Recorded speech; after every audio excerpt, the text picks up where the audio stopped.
Hey guys, welcome back to my channel. I'm Sherraine if you don't know who I am, and today I'm gonna do a video on everything you need to know about moving to China. This video is basically for anyone who wants to move to China or Asia, I guess, teaching English as a foreign language. I get a lot of questions, well not a lot, like 5. I have gotten a few questions from people back home who are curious as to how I did my move here and what steps they can take to do the same thing. So I'll go through about 4 steps to get your ass over to Asia. I have my little notebook here, and the first thing I think you need to do is figure out what you want. Are you moving here for travel opportunities? Are you moving here to make money, to save? Are you moving here for the culture, for a new experience?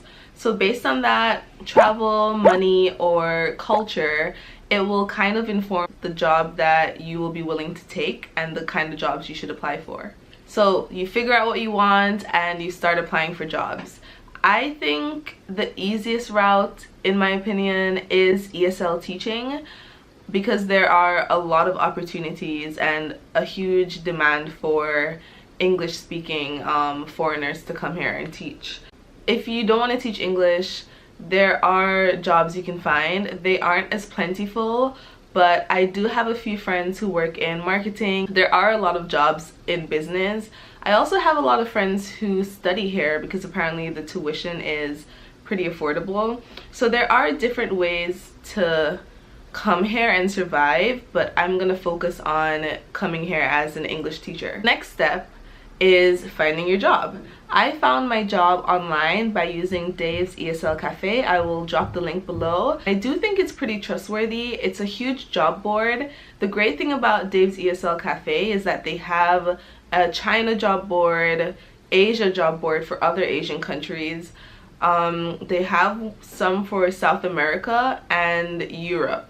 So it's not just for finding jobs in Asia. You can find jobs all over the world, but it's all centered around teaching English. Choosing the right city for you, I think, depends on what you want from China. If you want a more cultural experience, like real China, you definitely wouldn't go to Beijing or Shanghai. Definitely not Shanghai. If you want a more Western experience that is comfortable and that doesn't put you too much out of your comfort zone, I think Shanghai is the place for you. I live in Shanghai and I'm very happy that I live here, honestly. Some people say it isn't real China because it's so Western. It still feels like China, of course, but it's just easier to adapt to because there's so many foreigners here. So you figured out what you want and now you're applying for your jobs. A Google search will definitely help you, but you have to be careful because there are a lot of scams. I ended up choosing China because it was the easiest at the time. This was in 2017 or late 2016 actually. It was the easiest country and the highest paying from what I saw. I initially wanted to move to Japan. I studied Japanese in university because I had intentions of moving to Japan for a year or 2 to do the same thing.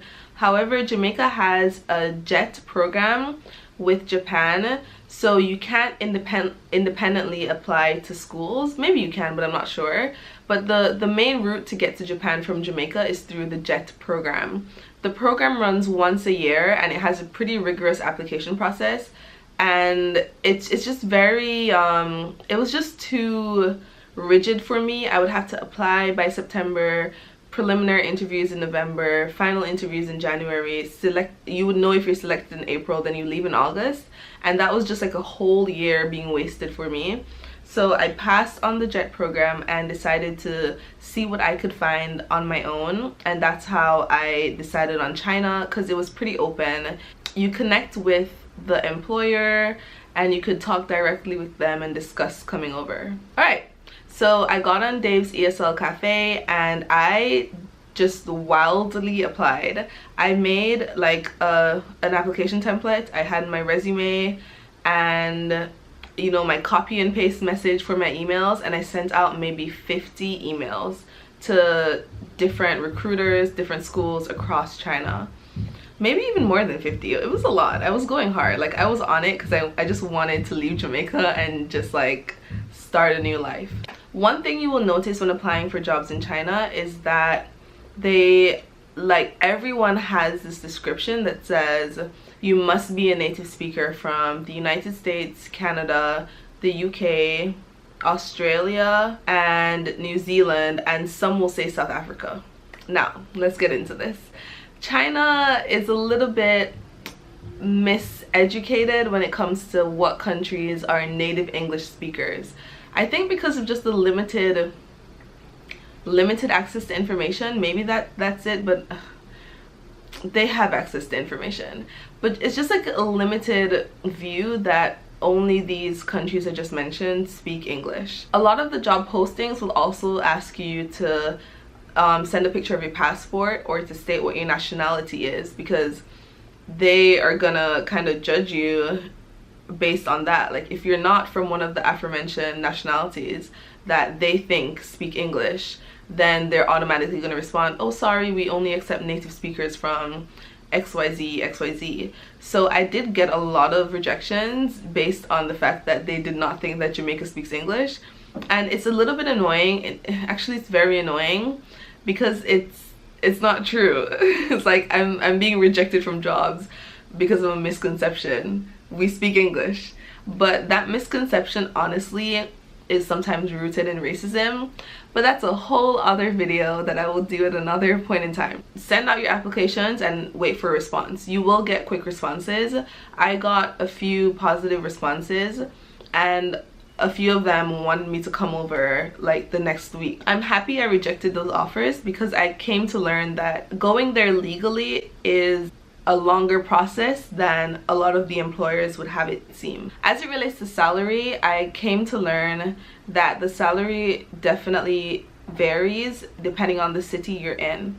If you are living in Shanghai or Beijing, they will offer a way higher salary than a smaller city or town because it is more expensive to live in a big city. One of the jobs that I was offered was paying 7,000 yuan a month, which is about 1,000 US dollars, which at the time that I saw that I was like, oh my gosh, that's amazing, because that is way more than I would have gotten paid in Jamaica. So I was like ready to move forward, and it was in a very small town or city in the north of China. Looking back, I am so happy I did not go with that option. One, I would have frozen my ass off being in the north of China. I would not have felt comfortable as one of the only foreigners there, and that salary would have allowed me to save, but definitely not as much as making more in a bigger city. Alright, so I found my school, which I would 100% recommend. I finished my contract there and I've started a new job, and being back in the job market has shown me that the first school I was at is actually one of the best companies as it relates to being professional and making sure that you're okay as an expat here. I love the company. The foreign affairs department is great, and the thing about going to a bigger company is that they have it all together. The job I had mentioned before that I was offered, they wanted me to come the next week, but the company that I went with, I didn't end up going until maybe 2 months after my final interview with them. And that's because they did it the legal way. They got me to send over my documents. They sent back documents to me. I went to the Chinese embassy in Jamaica and I applied for everything the right way, then booked my ticket and went over 2 months later. The first job just wanted me to come on a tourist visa and essentially work illegally and then start applying for my correct documents. So that's one thing to watch out for. If your employer just wants you to hop on the plane and come over, it's a little bit suspicious. You're supposed to apply for a work visa to go there since you're going there for work, and the process of applying for a work visa is long and should take minimum a month because you're supposed to send documents to them and have documents be sent back to you. Ask your company about the visa process, ask them about housing, ask them where you will stay when you get there, if they will put you in a hotel or put you in an apartment. My company put us in an apartment for 1 month, and it was amazing. It was 5 of us that came that month, so every month there's a new batch of teachers and they get to stay in the company's apartment for free for 1 month until you can get things together yourself. So ask about things like that. Who's gonna get you from the airport, where are you gonna stay, what is the visa process like, but also do your research to make sure they're telling you the truth. When you will get paid, when you will get your arrival bonus, because a lot of them offer a flight arrival bonus, but they will give it to you at the end of your contract. So you will have to pay for your flight, and you'll go there expecting to get reimbursed, but usually they don't reimburse you until you complete your contract. So there's a lot of little things. You have to do your research and ask questions, because you don't want to be in a crappy situation in the middle of China. And also, for my Jamaicans out there, prepare for discrimination, especially being a black person. At the point that you're on your computer safely tucked away in your country, you won't feel any racism. You will just be a little bit confused as to why people aren't responding to you, or why they're just blatantly saying, we don't accept people from your country.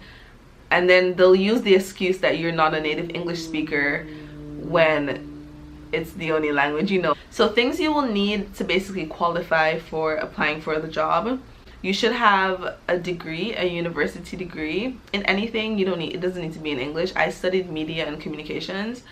You also need a TEFL certificate. I will link TEFL below, but it is essentially a certificate that shows that you are qualified to teach English as a foreign language.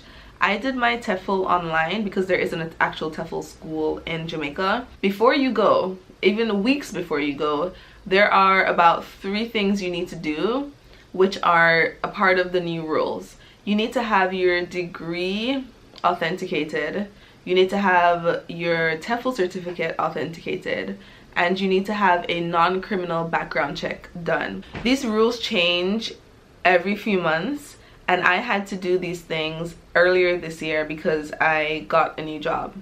So authentication, I will leave some links below to kind of explain it, but it's usually a 2-step or 3-step process to prove that your document is legitimate. So authenticating your documents, you would have to go to the institution that gave you the document, and they're basically either going to put a stamp, a seal, or a signature on it that proves that it is the right document. After you go to your institution, you will need to go to the Foreign Affairs Ministry in your country to have them do the same thing, and then you will need to go to the Chinese embassy in your country to have them do the same thing. So it's usually a 3-step process to authenticate one document, and you're usually authenticating a copy of the document. When you get to China, the first thing you need to do, well, not the first thing, but as it relates to your legality of stay, your work permit is usually valid for I think 30 days, and your company has to turn that work permit into a residence permit, which allows you to live here legally and work here legally for any extended period. I'm not sure like what the period is, but the last one I got was for 1 year. So that's the next step of paperwork your company is gonna have to do. I'm just gonna talk a little bit about how it is being here. Housing. So my only experience is with Shanghai, and housing varies. One of my friends was paying about like 7,000 kwai a month for her studio apartment, and I pay about half of that. It will not meet all your requirements. I love my room, but I don't like the rest of my apartment, so you're definitely gonna have to compromise. And I'm gonna do an apartment tour. I've really been wanting to do an apartment tour and a Q&A for anyone who is moving here and wants to know more about the apartment hunting process. You also need to register at the police station. Your company should tell you these things and should carry you to do that, as mine did. And then yeah, you're just gonna be here. You're gonna be in that euphoric state of novelty, which is a beautiful place to be, because that way you ignore all the little annoying things, and yeah, you will adjust. It's okay. Like, we're humans, we're meant to adapt, and it will be fine. That is basically everything I think you need to know about moving to China. If you have any more specific questions, please leave them below, or you can DM me on Instagram. I really hope I covered everything I needed to cover, but just one more time, it's the teacher in me. Figure out what you want. Do you want money? Do you want to travel? Or do you want to have an authentic Chinese experience? Do your research, find your job, do your interviews, and get your documents prepared for your work visa, and get your documents authenticated in preparation to apply for your residence permit. And and you'll be here and everything will be okay. So good luck if you are applying to come here, or if you're interested in moving here. I would say do it. My biggest issue I have found so far has been racism and microaggressions, but that's because I grew up in a country that is predominantly black, so I never felt racism. I think the only things I had to deal with as a Jamaican was colorism and classism. So that was definitely the biggest shock for me being here, was the microaggressions and the racism from ignorance. I've met some amazing people here. My brain has grown so much. The fact that I've caught on to the language a bit is also a personal achievement that I'm really proud of. Okay, I'm done rambling. Thank you for watching, and I will see you in the next video. Bye.